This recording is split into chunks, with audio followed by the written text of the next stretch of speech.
Hello, it is Zach with a podcast named Tim, here with a Saturday night Kung Fu movie review. Getting back into doing the late night Saturday night, sci-fi and Kung Fu movies that I wanted to do. We did a couple episodes a few months ago, but kind of fell off. Back at it. Today it is the Unbeaten 28, which is a Taiwanese film from 1980 directed by Joseph Kuo. And before we get into the full review and discussion about this interesting film, please do give the video a thumbs up, and of course, subscribe to the channel. Comment below if you've seen it and what your thoughts are on it. So this is an interesting movie. It has some good elements. It is a 6.3 on IMDb. There is a Rotten Tomatoes page, but no score associated with it. And there's some interesting elements here. It hits a lot of the normal story beats you would want in a bad kung fu movie. There's basically we open up on the Wu Tang Clan being slaughtered, and we find out later it's by a rogue monk who is now, bad guy, murdering, raping, pillaging, all that stuff. And basically, our hero is trained from a very young age, and we see and it narrated him training as a 1-year-old and through the ages as he grows up to be about 18.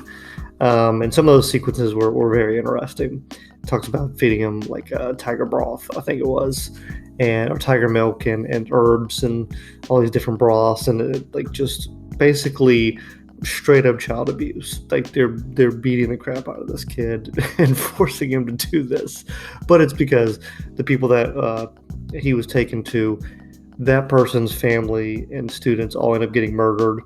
And so basically, in order to fulfill his own revenge and also to help out the Wu Tang Clan, whose leader saved this trainer at one point, he's going to train his son to exact revenge on the big bad. And so kid's 18.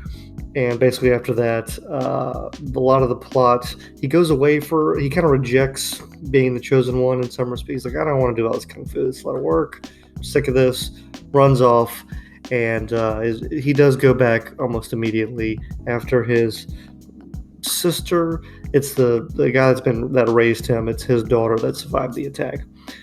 She comes looking for him. They go back to the temple. And that's one of the biggest issues of this movie, is that they keep breaking the action, and the story didn't flow the way it should have. Look, it's a bad kung fu movie. That's fine, but they kept advancing the story and then going back to the temple and advancing, or wherever they lived it was on a mountain, and they kept advancing it, and I'll get in that a little bit more, but basically they've decided that there is a version of kung fu that is the greatest version of kung fu, and you have to learn it, and if you learn that, you can defeat every person, so he can basically get his revenge. Although he doesn't really seem as interested in revenge as everyone else around him is, which I guess somewhat plays into the end of the film. He ends up going to there's an actual temple where you have to go to get this kung fu manual, and there are 18 trials, which again, why the movie is called The Unbeaten 28, no clue, because there are 18 trials. And the Unbeaten 28 basically, I don't think really comes into play. Maybe I missed something, but it just didn't seem to make sense at all. But basically, he has to go through these trials, but it's weird because he'll go through a couple trials, and then, like I said, he'll go back to the temple and kind of like nurse his injuries. Like he has like a save button, like, I'm save my progress here. I'll come back and deal with this later. So it's kind of weird with that. But some of the things in the temple and some of the obstacles he has to overcome are really cool. And this is when the movie is at its best, is when they're in the temple doing the 18 obstacles.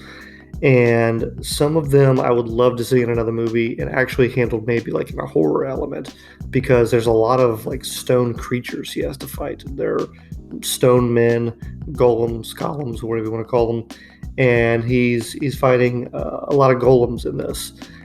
There's one that looks like a devil, and there's like this really cool red lighting, and there's a lot of like not blankets, but curtains basically that are down there, and it's they're hiding behind there.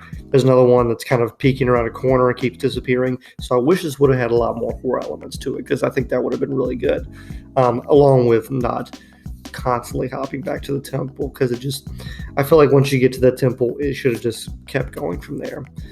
And honestly, there's some things. It's weird to say there's some things you could cut from this film, because it's only an hour and like 24 minutes long. But a lot of it, there are things you can cut, and I guess I would have added in more temple time, and less just jumping back for no reason. I mean, honestly, you probably could have made this an hour film, and it would have worked.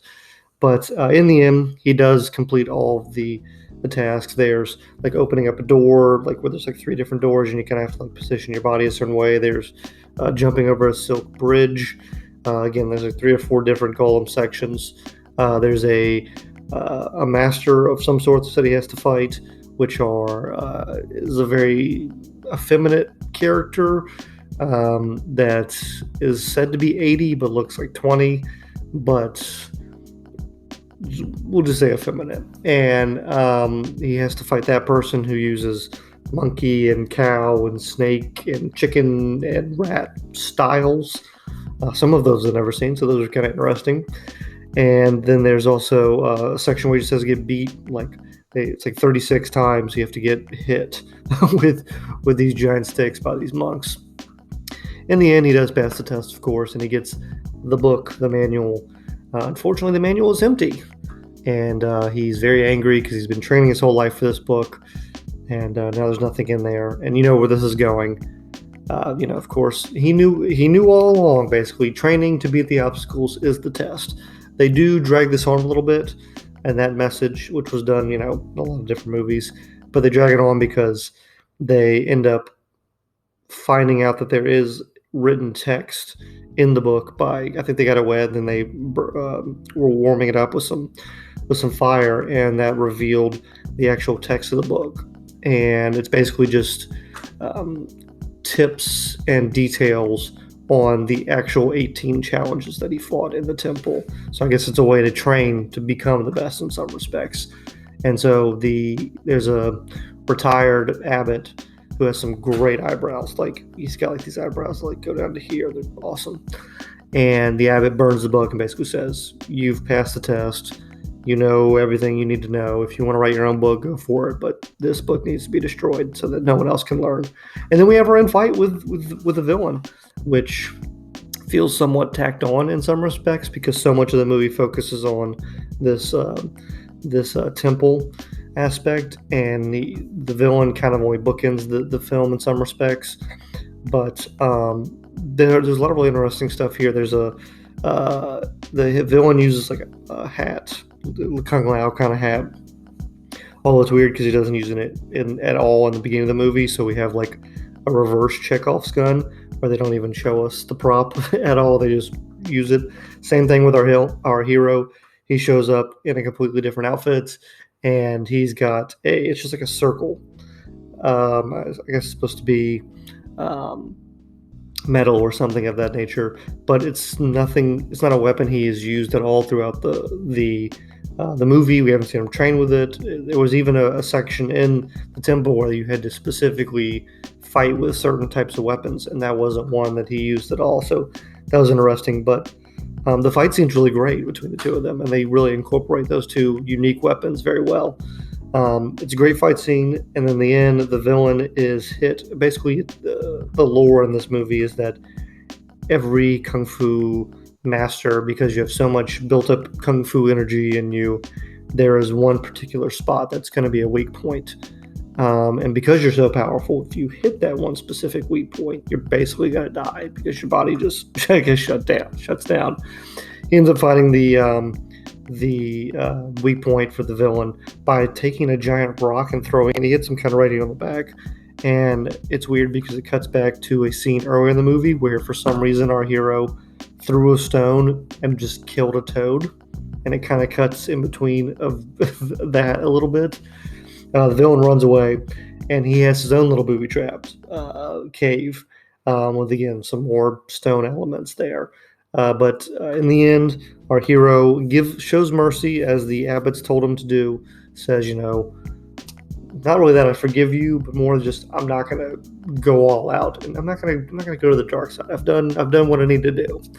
And so then that's the end of the film. The bad guy dies from a cave-in, and I should say, in his booby trap cave, he has like this desk with cylinders on it, and he can like push a cylinder to activate something, and then the chair also moves around.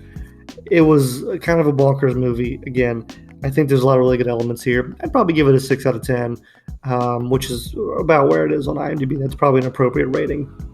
But if they would have given us, I think we needed a better hero that was more well. I don't want to say more developed because kung fu movie is a kung fu movie villain, or hero, but needed a better structure for him, and to cut out just the constant going back of that. But again, I do want to see some of these elements brought up in another movie. I'm sure they have been, but I enjoyed it. It's a good, like late night Saturday night kung fu movie. If you have recommendations on bad sci-fi or bad kung fu movies we can do for this series, leave them in the comments below. Always happy to take a look at some of those. And that's pretty much it. Let me know your thoughts on the video or on the movie. And give a thumbs up and subscribe, all that good stuff. We'll see you next time here on a podcast named Tim.